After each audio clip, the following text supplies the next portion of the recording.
了些，铁头的个早给的，早地找干了，照顾路谁顾不进原路，个一上进，黑个包的顾了些那顶下更木了 day， 铁头个赛个早给了顾对赛顾早给了天，原来个木了 day。สวัสดีครับคุณครูที่เคารพรักช่วงนี้ผมขอหยุดพักไม่ไปโรงเรียนสัก2-3 วันคือผมลุกเดินไม่ไหวเจ็บปวดหัวใจเป็นไข้หนาวสั่นต้นเหตุที่เป็นอย่างนั้นคือแฟนผมมันหักอกผมง่ายมันหลอกให้รักจริงแล้วก็ถึงไม่มีเยื่อใยอุตส่าห์หลงรักแทบตายแต่ผลสุดท้ายก็มาหลอกกันทำไมเขาเป็นแบบนี้แรกก็ดีนานทีก็พังผมขอสาบแช่งให้มันอย่าได้เป็นศพจากนี้จนตายคนแบบนี้ขอให้เจอดีสักวันเถอะนะ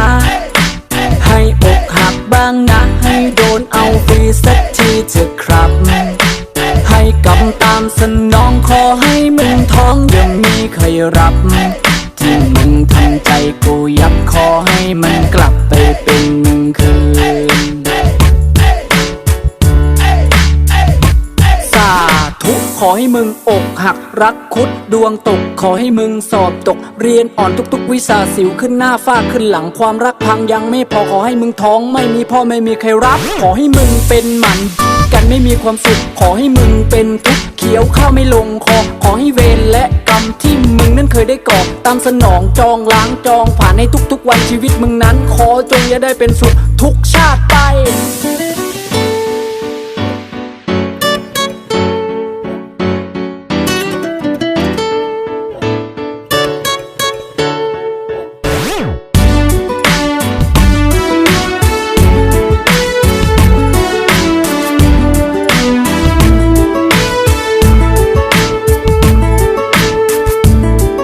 มันหลอกให้รักจริง